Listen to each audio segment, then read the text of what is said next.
questions for Dr. Liu and Dr. Chow until after lunch. We can come back to them so we can try and get out of here by like 12:20. I want to welcome Dr. Clement Chow. Sarah and I saw him speak at the CZI conference, and I didn't really understand what drug repurposing was, and we were so moved by the promise and the pragmatism and just how these folks are really trying to get us treatments that are going to improve the quality of life of families with rare diseases. So without further ado, Clement. Thank you. Thank you.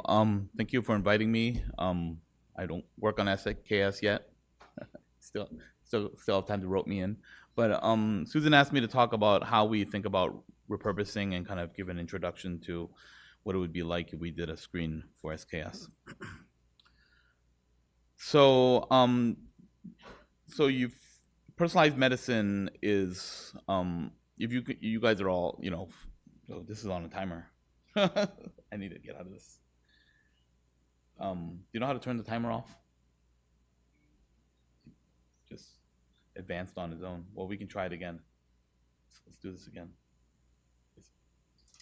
Is it on a timer? Okay. So, rare disease medicine, as you guys know, is mostly personalized medicine, right? It's all about the individual patient, and it's about your kid and how do we treat that kid. And a lot of the work is about thinking about individual variants. And if you look at this piece that is going to come back up in a second, it was recently written last year, and it highlights really kind of the therapeutic discoveries that have happened in rare disease recently. And what you get from that piece is that everything was driven by a single patient, a single family, a single foundation. Highlights, work like ASOs and gene therapy, as well as some of our repurposing work. But you should give it. It's written for lay audience, so it's not a scientific article. So that's good. You should read it. And just it gives you a really nice landscape of what's possible out there today. And you'll have these slides too, so you don't have to rush into it.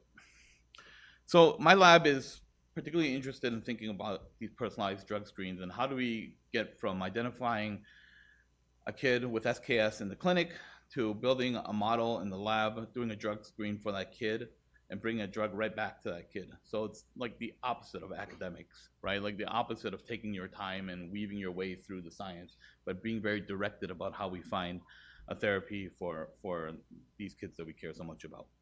And so everything about this needs to be fast. And in my lab, we use drosophila, fruit fly. I'm not gonna go into it now because you can see it's on the timer. It's a really nice nexus between complexity and efficiency, and that allows us to have fast models, efficient screens, and to be able to do these drug screens in time for the kid we care about in the clinic. We have to do, I think for now, we have to do what's called drug repurposing, and I'll get into that a little bit. But one of the key parts of this kind of equation are the physician-patient partnerships that we build. And we actually spend a lot of time in my lab doing this, that we can't identify a drug and help any family or group of patients if we aren't kind of completely melded with the patient community and with the physicians, and everyone's on board with what we're trying to do. So that's as important, if not more important, than the science itself. So drug repurposing is really key, at least at this point, in rare disease research and thinking about therapeutics. And the whole idea about drug repurposing is basically taking a drug with established use and finding a new use for it, right? There are 3,200 FDA-approved drugs. There aren't actually that many. There are very few. And we actually don't know anything about most of these drugs, just what they're used for and what they're approved for. And so the way I think about FDA-approved drugs, I think about it kind of as this iceberg, where at the top of above the water, we have what we think we know about FDA-approved drugs. People think, once they're approved, man, that drug is going to get studied forever. Actually, in fact, once it gets approved, no one cares about it anymore. Everyone knows what it does or what they think it does. Sometimes they don't even know why it does what it does, but it works really well and it's safe, and so it gets approved.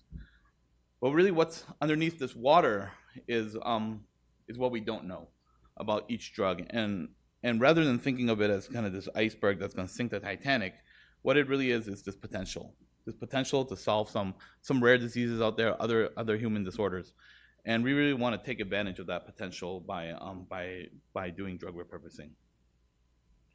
So I'm going to just walk through really quickly about the very first screen we did for this disorder called NGLI1 deficiency. I'm not going to talk anything about the science or about the disorder itself, but just kind of give you kind of a rhythm of how these things go.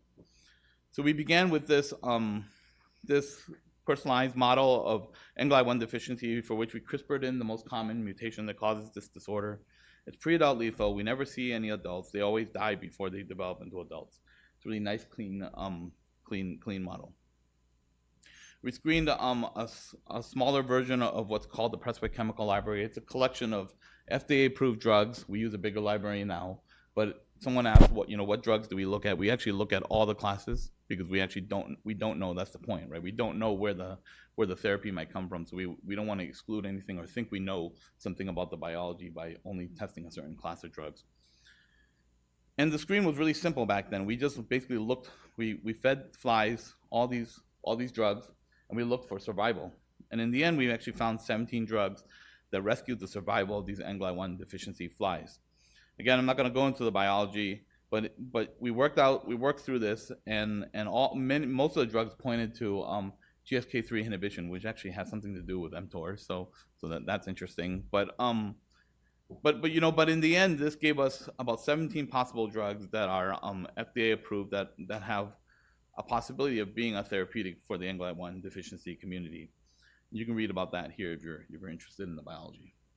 But once we did this screen, we started talking about this to the NGLI1 community, to some of the rare disease communities, and it really got out that we could do this pretty quickly. We developed the screen over the pandemic. That first screen took about 7 months when people were taking their time coming in, switching places.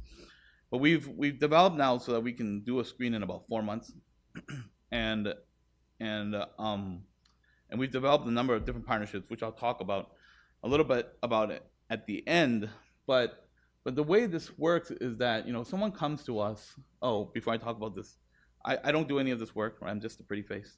I have a number of really incredibly talented scientists that do this work. These are 4 full-time staff in my lab that run the screens. That's just their job, is to run screens for rare disease foundations and families, and they're incredible. So the way this works is, a group like SKS Foundation comes to us and says, "Hey, we'd like to do a screen."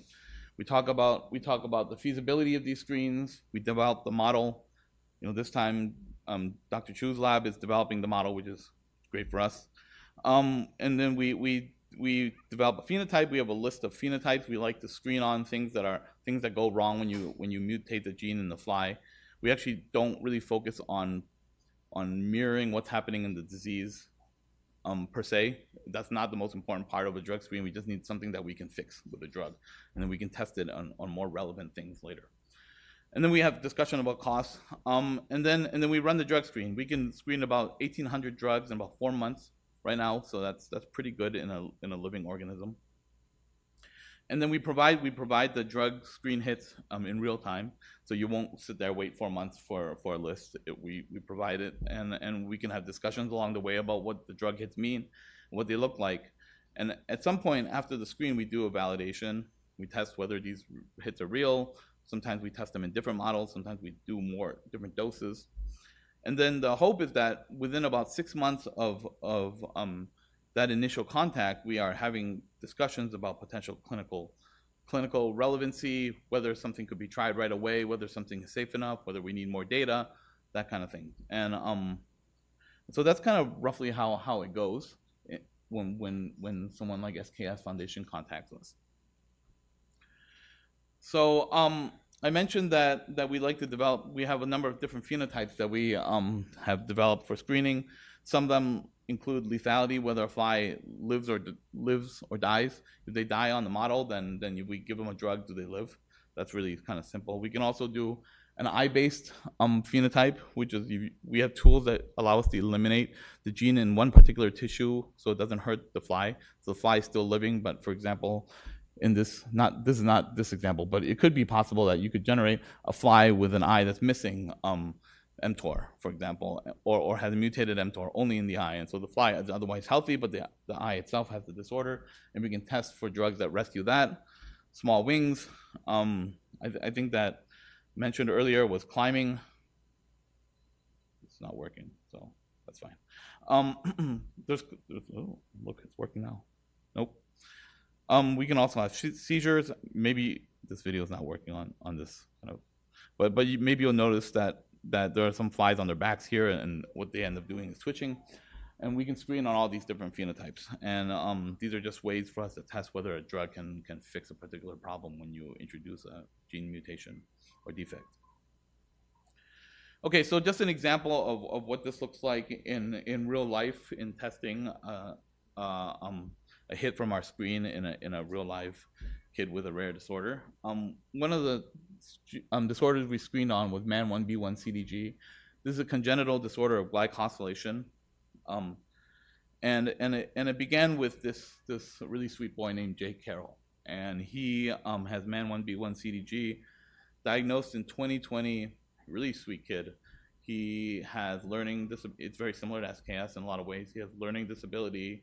He has developmental delay. He has some minor seizures, some minor skin issues, truncal obesity. So he struggles with weight gain, and his parents came to us and said, "Hey, we'd like to do a screen to help Jake," and so we jumped right on it to do this, and we built a fly model. In this case, we used the eye of MAN1B1. We eliminated MAN1B1 function in the eye, and you get this abnormal eye. And we basically ask, are there any drugs to move the right eye to make the right eye look like the left eye? Okay, and in the end, we found 50 drugs that move the right eye closer to what the left eye looks like, and that's roughly the scale of what we find. 50 out of about 1,800 drugs have a positive effect. And what was really striking about this particular screen was that 20% of these drugs fell into a class of drugs called NSAIDs, and NSAIDs are ibuprofen, Aleve, all these over-the-counter non-steroidal anti-inflammatory drugs. Now, this is like a best-case scenario, right? A drug that you can just go to the drugstore and buy and see what happens.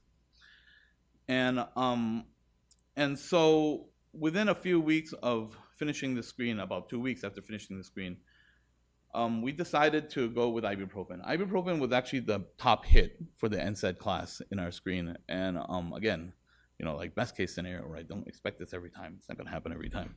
But it was really striking that we found this. There were a number of other NSAIDs that were probably not as safe for children. So we just decided to go with ibuprofen. And within a couple of weeks, Jake became this pioneer kid trying a drug for the first time ever for MAN1B1-CDG. There had never been any other drugs before. And this was under the kind of care of Dr. Eva Morava at Mayo Clinic. And it's really tricky when you have one kid, right? There's no control group. There's no group of kids who aren't getting a drug. So what do? Well, you do what's known as a 6-week on, 6-week off type experiment, where Jake is on low dose ibuprofen for 6 weeks, and then maybe there are positive effects. If there are, then you take them off for 6 weeks. If those positive effects regress or go away, then at least that gives you a pretty good clue that the drug might be working. And then if it works in Jake, then you add another kid and do basically the same protocol, and you generate enough information to kind of put together a proper trial for the FDA, for example. And so Jake went on ibuprofen for 6 weeks, and within a week of being on ibuprofen, his skin condition completely disappeared. He'd had this skin condition his whole life, basically. It's not really a problem. It's just bumps on his skin, but it disappeared. He struggled with weight gain. This actually was during the holidays, Thanksgiving and Christmas, so it was even more challenging for weight gain. But he actually lost weight while he was on ibuprofen, which doesn't really happen in Jake's life. To a T, all his teachers reported that he was more playful, less aggressive, more intentional, and forming more complete sentences. Mind you, we told the parents not to tell anyone that he's doing this, so no one knew he was trying ibuprofen. This was all just volunteered as kind of reports back from the teachers. MAN1B1 kids also have sleep issues. They don't wake up very easily in the morning, and Jake began consistently waking up at 5. It's not great for the parents, but it's consistent. And almost the last 4 weeks of being on ibuprofen, he woke up every day at 5 a.m. like clockwork. And again, this happened over the holidays, and the families came back and said that, to a T, that he seemed like a different child. Again, no one knew that he was on ibuprofen, right?